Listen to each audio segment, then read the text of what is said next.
నా పేరు Srikanth. First time మీరు మన ఛానల్ చూస్తుంటే సబ్స్క్రైబ్ చేస్తారని మనస్ఫూర్తిగా కోరుకుంటున్నా. ఈ విషయంలోకి వెళ్తే వైఎస్ఆర్ కాంగ్రెస్ పార్టీలో ఒక అద్భుతమైనటువంటి ఆణిముత్యం అంబటి రాంబాబు. ఆయన కమల్ హాసన్ని ఇన్స్పిరేషన్గా తీసుకున్నాడు. కమల్ హాసన్ గారు దశావతారం మూవీ తీస్తే ఈయన కనీసం 6 అవతారాలన్నా తీయాలని టార్గెట్ పెట్టుకున్నాడు. అందుకని చెప్పేసి ఈ మధ్య బట్టలు లేకుండా స్విమ్మింగ్ పూల్లో దూకేటువంటి ఒక లేటెస్ట్ ఒక ఫోజును రిలీజ్ చేశాడు. ఇక డిఫరెంట్ విచిత్రమైనటువంటి పనులు చేస్తున్నాడు. ఏది ఏమైనా కమల్ హాసన్ గారిని ఢీ కొట్టాలన్నది మనోడి అభిప్రాయం. అయితే తాజాగా మనోడికి ఇంకో కోరిక కూడా ఉందంట. స్విమ్మింగ్స్లో ఫస్ట్ ప్రైజ్ తెచ్చుకొని కామన్వెల్త్ గేమ్స్లో ఎక్కడ వెళ్ళి స్పోర్ట్స్ కోటాలో టీచర్ జాబ్ తీసుకొని, అది కూడా మరి ఏ సబ్జెక్ట్ తీసుకుంటే ఆయనకి బాగుంటుందో నాకు తెలియదు కానీ, సో మొత్తం మీద ఆ దీక్ష అయితే గట్టిగా పట్టుకున్నాడు.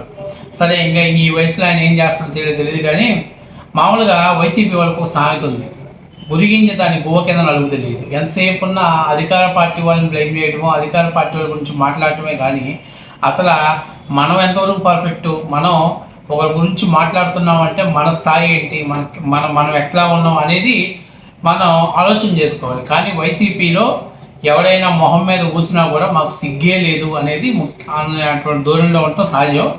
దాంట్లో అంబటి రాంబాబు అయితే ఫస్ట్ ప్లేస్లో ఉన్నాడు. ఇది నేను చెప్పలా, స్వయానా వాళ్ళ పార్టీలో ఉన్న పెద్దిరెడ్డి రామచంద్రారెడ్డి చెప్పాడు. అంబటి రాంబాబు లాగా నేను ఎలా పడితే అలా మాట్లాడను, సబ్జెక్ట్ లేకుండా మాట్లాడను అంటే ఏ స్థాయిలో అంబటి రాంబాబు ఒక కామెడీ బఫూన్లా మిగిలిపోయాడో అర్థం చేసుకోవాలి. ఇప్పుడు తాజాగా అంబటి రాంబాబు ఒక విషయం మాట్లాడుతున్నాడు. దీని మీద మనం మాట్లాడే ఒకసారి ఆ వీడియో చూసే ముందు మీరందరూ కూడా మన ఛానల్ని సబ్స్క్రైబ్ చేస్తారని మనస్ఫూర్తిగా కోరుకుంటున్నా.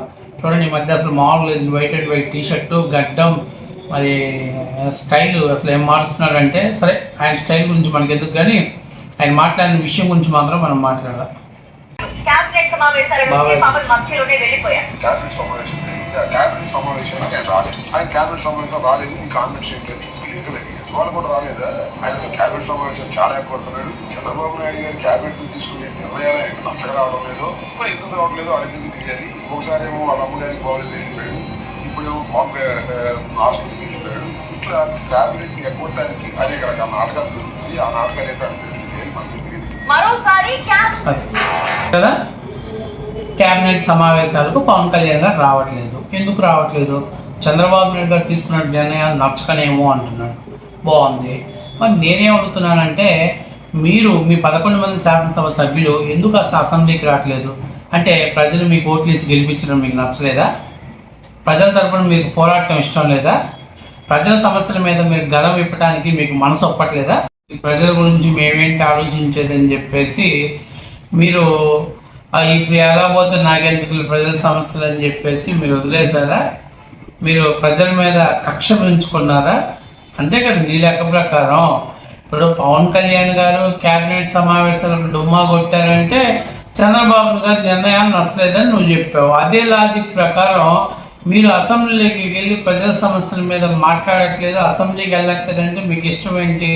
మీరేమనుకోవాలి? మీరు ప్రజలు ఇచ్చినప్పుడు తీర్పు మీకు నచ్చట్లేదు, ప్రజల మీద మీకు కోపం, ప్రజల మీద మీకు కసి, అంతే కదా. అందుకని నేను ఏం చెప్తానంటే, వైసీపీ నాయకులందరికీ గురిగింజ సామెత లెక్కన వాళ్ళ కింద నలుపు వాళ్ళకి తెలీదు. ఇప్పుడు అసెంబ్లీలోకి ఎప్పుడో ఒకసారి వస్తారు. ఎందుకు వస్తారు? అది కూడా అసెంబ్లీలో సస్పెన్షన్ వేటు పడకుండా ఉండటానికి వస్తారు. వచ్చిన వాళ్ళు ఉంటారా అంటే పట్టుమని 11 నిమిషాలు కూడా అసెంబ్లీలో ఉండరు. ఆ 11 మంది ఎమ్మెల్యేలు 11 నిమిషాల్లో అసెంబ్లీని బాయ్కాట్ చేసి వెళ్ళిపోతారు. ఏంట్రా బాబు అని అంటే, మాకు ప్రత్యేక హోదా ఇవ్వాలి, మాట్లాడే అవకాశం ఇవ్వాలి, మాకు మైక్ ఇవ్వాలి అని చెప్పేసి అసలు ముందు మీరు శాసనసభలో ఉండి మీ సమస్యల మీద, ప్రజల సమస్యల మీద మీరు పోరాటం చేస్తేనే కదా. అంటే లేదు మా అన్నకు హక్కులు ఇస్తే ఆటోమేటిక్గా మేము వచ్చి కూర్చుంటాం అంటారు. అంటే మీకు ప్రజాస్వామ్యం మీద గౌరవం లేదు, ప్రజల మీద అభిమానం లేదు, ప్రజలంటే నమ్మకం లేదు.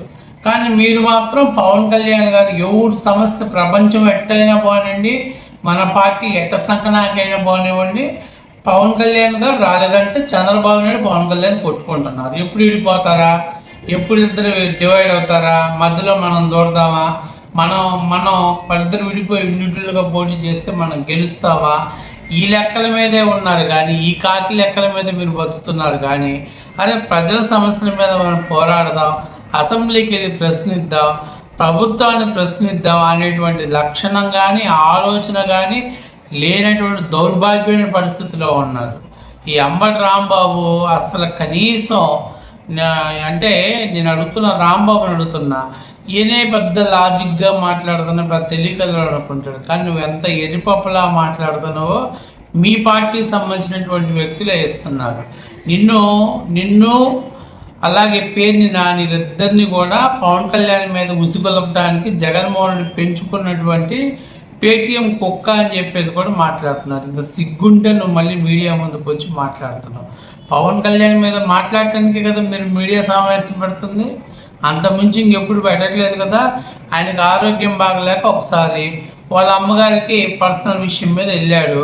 అంటే ఎగ్గొట్టినంత మాత్రాన ఆయనకి స్వేచ్ఛ లేదా, స్వతంత్రం లేదా? ఆయన ఒక ఇండివిజువల్ పార్టీకి సంబంధించినటువంటి వ్యక్తి. ఒకవేళ చంద్రబాబు తీసుకున్న నిర్ణయాలు నచ్చకపోతే నచ్చలేదని చెప్పేస్తాడు మొహమాటం లేకుండా. మీలాగా జగన్మోహన్ రెడ్డి తీసుకున్న పోస్టింగ్ కాదు ఆయన ప్రభుత్వాన్ని కమాండ్ చేయగలడు, డిమాండ్ చేయగలిగే స్థాయిలో ఉన్నటువంటి వ్యక్తి. అతనికి ఒకవేళ నచ్చలేదని చెప్పేస్తాడు. మీకెవరికన్నా దమ్ముందా? మీరు ఎవరైనా నచ్చకపోతే నచ్చలేదని చెప్పి దమ్ముందా?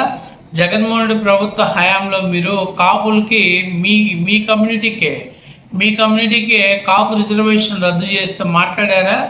కాపులకు 2000 కోట్లు ఇస్తారని కనీసం 200 కోట్లు కూడా లేకపోతే మాట్లాడారా? ఎందుకంటే మీరు కూలికి వచ్చినటువంటి జగన్మోహన్ రెడ్డి దగ్గర ఊలికి చేయడానికి వచ్చినటువంటి వాళ్ళు మీరు.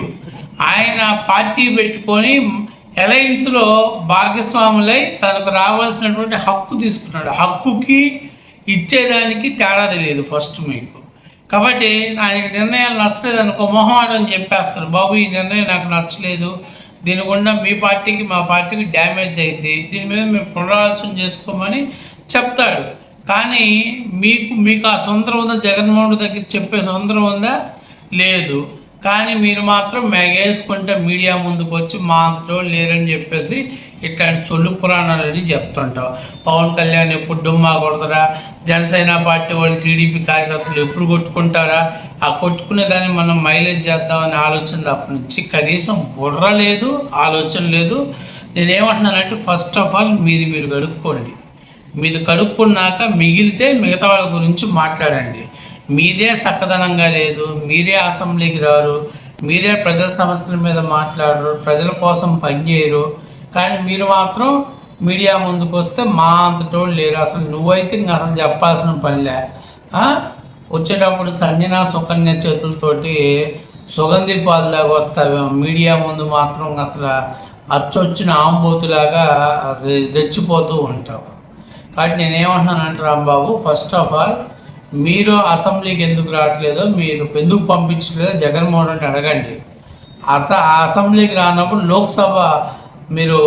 అసెంబ్లీకి రానప్పుడు మరి ఏదైతే శాసన మండలికి కూడా రాగాకండి, మొత్తం పదవులు రద్దు చేసేయండి, రాజీనామా చేసేయండి.